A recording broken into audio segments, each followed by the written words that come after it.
For a look back at the year it's been in politics, I'm joined by Adam Hunter and Murray Mandryk. Adam is the senior political reporter here at CBC Saskatchewan. Murray is a columnist for the Regina Leader-Post. Thanks for being here, guys. You're very welcome. You're welcome. Murray, I know the pandemic is the political story of the year, but what one story really stood out the most to you?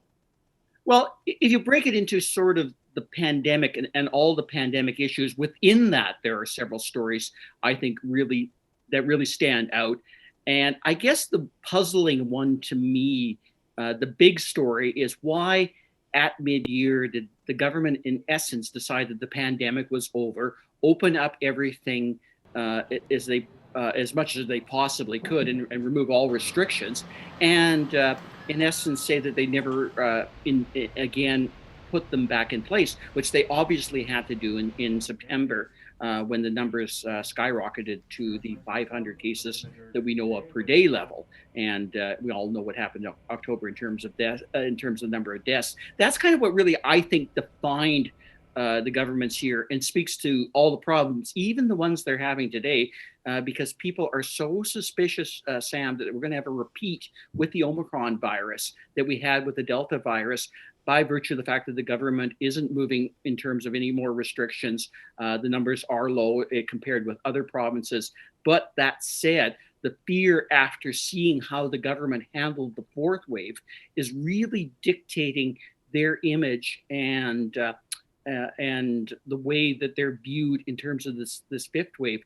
And it's just not a good look for them. Adam, what do you make of the government's response and how it's evolved, if it's evolved?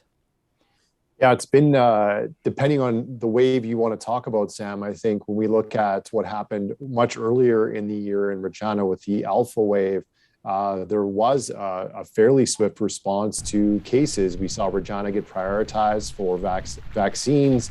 There were signs people will remember around the city warning people that there was a high number of COVID cases in circulation in the population. And then, as Murray mentioned, in the summer, I remember being at that news conference where Premier Moe and Dr. Shahab had a handshake, and that kind of signaled that the pandemic, that stage of the pandemic at least, being over. And we saw what happened in Alberta and Saskatchewan. And then as we got into the late summer, we asked the health minister, Paul Merriman, we asked Premier Moe, when we had a chance to talk to them, why they weren't putting in more measures as we saw Delta kind of spread across the country and start to really take hold in Saskatchewan and Alberta, specifically the two provinces where those restrictions were relaxed.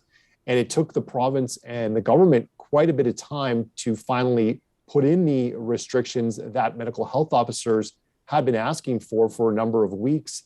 And then we heard Premier Moe later tell our Stephanie Langenegger and tell reporters weeks later that they regretted not moving sooner, that was the big regret of the year, and that they could have put in place measures maybe a couple of weeks sooner. We don't know how many lives that would have saved, but we know what happened with the fourth wave, sending 27 patients to ICU in Ontario, some not coming back. And as we head into now, this Omicron variant, as Murray mentioned, there are a lot of questions about what the government's going to do. We saw the modeling released this week by Dr. Shahab that predicted with no new measures and the same measures we have now, there would be a rapid rise in cases. We'd see, 300 cases on average per day just in a month's time. And if they did put in some, restrictions around people mixing, that could dramatically lower that modeling prediction. And right now, we're seeing the provincial government do something different than other provincial governments are doing, not coming with capacity limits, not coming with gathering restrictions. And the Premier saying they're going to leave it up to people's personal responsibility, stressing testing, stressing getting boosters, but no additional measures at this point. And we'll have to wait and see how the next couple of weeks play out and how Omicron does spread in Saskatchewan, as the Premier and Dr. Shahab both admitting that it's going to overtake the Delta variant here very soon. Murray, what about the NDP? How effective has it been in holding the government to account? At times, not very effective, but they've had their moments. I think if you look at the overall year, it was probably better than last year, in which they seemed to just sputter in terms of getting seats in the provincial election that we all covered. But I am a little surprised when you have a doctor leading the opposition, as is the case with Ryan Miley leading the NDP, that they actually didn't make more progress given that COVID was the issue, and that they certainly had insight and maybe the inside track in terms of getting to issues quicker. That said, I think the opposition that we see now, that compared with what we saw a year ago, is more energized, more effective, and more, I think, generally capable of dealing with this particular government, and clearly got under the government's skin a significant amount of time. Its problem remains. It's low in the polls, particularly in the rural areas, although look for in 2022, if the current trends continue, for that to change a bit, particularly in Regina and Saskatoon.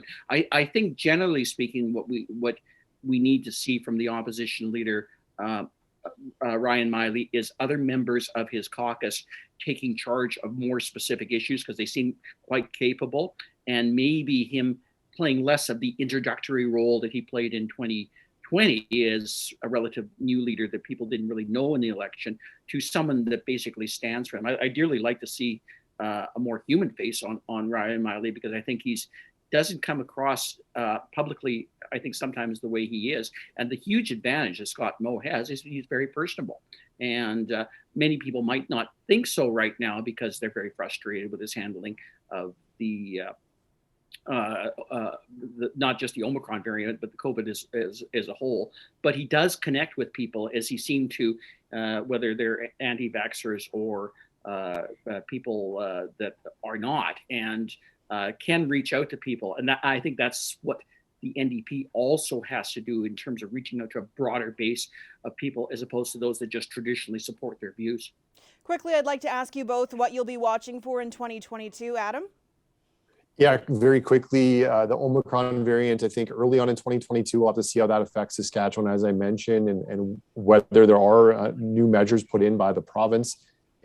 Additionally to that, we have to look at the provincial deficit that's projected to be a record, at this point, $2.7 billion. The debt is growing, and how the government's going to respond to that in the new year. There are obviously a host of other issues, as there always are, but a lot of it has been overshadowed by the pandemic. And again, how the pandemic is affecting other issues in the province, people on low income, education, healthcare, those battling addictions, all those things we'll be watching for in the next year. Murray, anything to add? Very quickly, I'm going to be watching the polls, because I think there's more reason to watch them than there have been. They've been pretty stagnant up to and including last election, where there's been this fantastic spread between the Sask party and the NDP. I can't imagine, under the current circumstances, particularly the circumstances we now see in the ongoing frustration over the government's handling of this potential fifth wave, that continuing on. So if the NDP does not make headway this year, I don't know when they ever will. So my political watch will be basically the hard-nosed look at where everybody stands, even though we are obviously still 2 years plus out from another provincial election. All right, thanks for this, guys. Merry Christmas. Merry Christmas. Thanks. You're welcome. Thanks, Sam. Adam Hunter is the senior political reporter here at CBC Saskatchewan, and Murray Mandryk is a columnist for the Regina Leader-Post.